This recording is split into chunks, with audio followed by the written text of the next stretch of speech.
சக்தி. உலகம் போகிற போக்கு ஏதோ நாளொரு மேடியும் பொழுதொரு வண்ணமுமாக வளர்கிறோம் என்று நினைக்கிறீர்கள். ஆனால் கழுதை தேய்ந்து கட்டெரும்பு ஆவது போல ஆகிக் கொண்டு வருகிறீர்கள். எப்பொழுதும் குடும்பம், பாசம், பேரன், பேத்தி, பணம் என்ற நினைப்பிலேயே வாழ்கிறீர்கள்.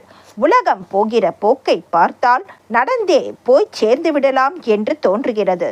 மக்கள் தொகை அதிகமாகிவிட்டது. பசி வந்தால் பத்தும் பறந்துவிடும். அதனால் தான் கொள்ளைகள் அதிகமாகி வருகிறது. ஊனம் உள்ளவனுக்கும் ஏதாவது ஒரு திறமை இருக்கும். சில விஷயங்களில் கண் இருந்தும் பார்க்காமலும், காது இருந்தும் கேட்காமலும், வாய் இருந்தும் பேசாமலும் இருக்க வேண்டும். மீதியை நான் பார்த்து கொள்கிறேன். துடைத்து வைத்தாலும் தூசி படிந்து கொண்டேதான் இருக்கும். எவ்வளவு சம்பாதித்தாலும் கடைசியில் போகும்போது ஒன்றையும் எடுத்துக்கொண்டு போவது இல்லை. அன்னையின் அருள் வாக்கு. ஒரு தாய் தன் மகன் திருடனாக இருந்து சிறைச்சாலைக்கு சென்ற போதும் அவன் எப்படியாவது உணவு அருந்த வேண்டுமே என்று ஆசைப்படுகிறாள். வேலைக்கு அவனுக்கு உணவு கிடைக்க வேண்டுமே என்று தவிக்கிறாள். கணவனும் மற்ற பிள்ளைகளும் தன் அருகிலேயே இருந்தாலும் எங்கோ சிறைச்சாலையில் உள்ள பிள்ளையிடம்தான் அவளுக்கு பாசம் அதிகரிக்கிறது. அவன் ஏன் திருடனாக மாறினான் என்றெல்லாம் நினைத்து பார்ப்பதில்லை. பெற்ற மனம் பித்தாக மாறிவிடுகிறது.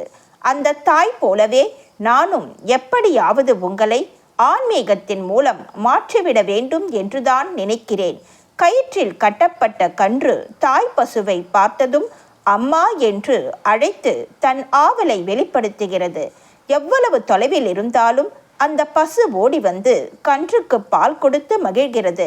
தாயை அடைந்த கன்றும் மகிழ்கிறது. கன்றை நாடி வந்த பசுவும் மகிழ்கிறது. அதுபோல நீங்கள் பந்த பாசம் என்ற கயிற்றால் கட்டப்பட்ட நிலையில் ஆன்மீகம் என்ற கொட்டிலில் அடைப்பட்டு இருக்கின்றீர்கள். தொலை தூரத்தில் நான் இருந்தாலும் ஆன்மீகத்தில் ஈடுபாடு கொண்டு அம்மா என்று அழைத்தால் நானும் ஓடி வந்து உங்களை அரவணைப்பேன். அதனால் உங்களுக்கும் மகிழ்ச்சி, எனக்கும் மகிழ்ச்சி. அவளன்றி ஓரணுவும் அசையாது. அணுவுக்குள் அணுவாக இருந்து கொண்டுதான் நான் இங்கே ஆன்மீகம் வளர்த்து வருகிறேன். அன்னையின் அருள் வாக்கு. Please share and subscribe. Om Sakthi.